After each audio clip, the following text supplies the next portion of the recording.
There's an important discussion that we should be having in the wake of the recent tragedy in Roseburg, Oregon, the active shooter that took so many lives on the 2nd of October, 2015. Now, part of this important discussion relates to the claims of opportunists and alarmists who claim that the act of a lone shooter represents a, quote, persecution of Christians in America, which is the recent claim by Pastor Greg Laurie of Harvest Church in California in an article published in the Christian Post.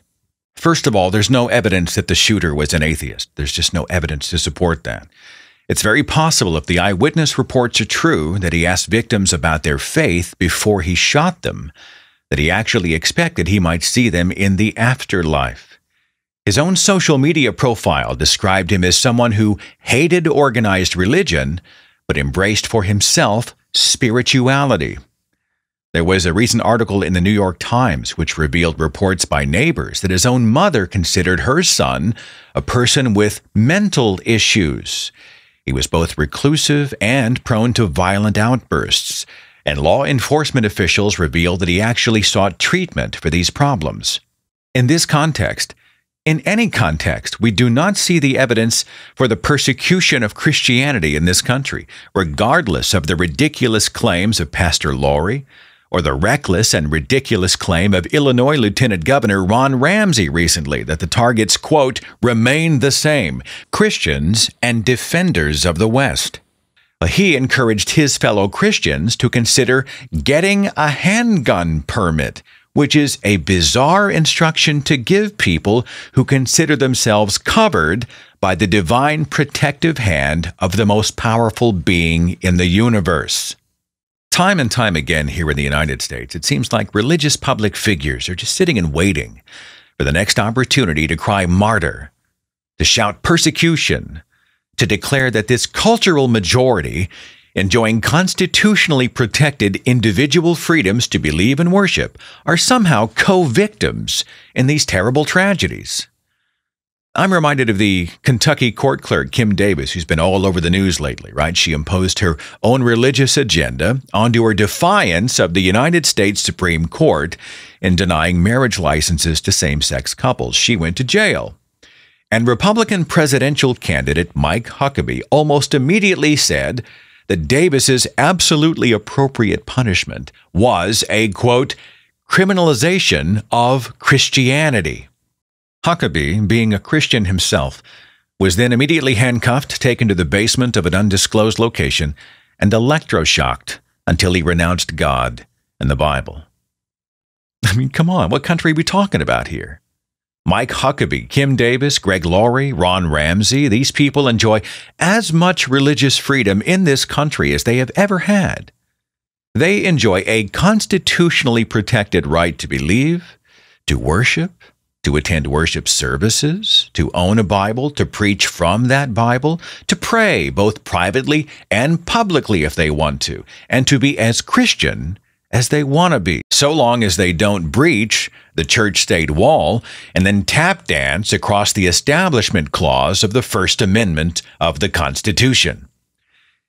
You know, there's a great poster out there on the internet that features a quote from Ralph Waldo Emerson, and it says this. It says, "Let me never fall into the vulgar mistake of dreaming that I am persecuted whenever I am contradicted." And that's really what we're talking about here, isn't it? The age of information, the bold voices of skeptics, they've simply reduced the amount of respect given to magical thinking. Religious ideas don't have less freedom today. But in the wake of the overwhelming evidence against religious claims, they're simply getting less respect. And so, in an attempt to win the day on emotion, Christianity declares itself the victim. It's pathetic. Pastor Laurie and his ilk ought to be honest enough to acknowledge that the Oregon lone shooter event is not about them. That a religion genuinely oppressed wouldn't even have the freedom to hold the public press conferences to talk about how oppressed they are. They certainly wouldn't be able to give interviews to the Christian Post. There wouldn't even be a Christian Post. And it's ridiculous for megapastors to declare, as thousands freely attend church and freely worship, and freely support Christian radio shows and freely buy Christian books and Bibles and freely embrace and declare their own personal religious convictions, that it is they who are in the crosshairs. Christians have never had more freedom in this country, with the exception that finally they are being asked to meet a burden of proof, and their ideas are not given automatic deference simply because they invoke the name of God. Finally, and this is a difficult point for me to raise, it's a delicate issue, but a point I feel I need to make. In the wake of tragedy, it is common for people to pray.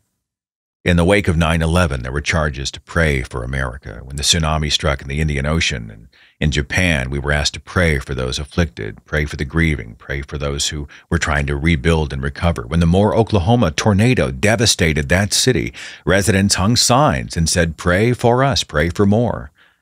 And again, with the Oregon shooting, as tragedy strikes, we see the charges, the prompts, the encouragements that we should pray for Oregon. I totally understand this. I'm even empathetic toward those who are grieving and in the worst, the most horrible of times, and are reaching out, desperate for assistance, for help, for a healing voice from anyone, anywhere. But it must be said, if you believe in God, and you believe God is all-powerful, and God knows everything, past, present, and future, we must realize that if He exists, He foresaw this horrible tragedy long before it happened. He saw it coming. He knew everything about it. He knew all the details. He had the might and power to prevent it, and yet He did absolutely nothing. So who are we praying to? The absentee father? The same one who left us twisting in the wind as the bullets flew? Is this justice? Is this benevolence? Is this divine goodness? Why would a God so uninterested in our problems on Thursday suddenly be taking requests on Friday? It makes no sense. More and more, we realize the futility of looking for the solutions to our problems in an empty and unresponsive sky. We have real-world issues, and we have to work together to find and implement solutions right here in the real world. And as we work together, as we grieve together, as we hold together and move forward together, those we lost at the gunpoint of a madman deserve a hell of a lot more than to see opportunistic pastors, pundits, and apologists attempt to build their own manufactured religious martyrdom upon their caskets.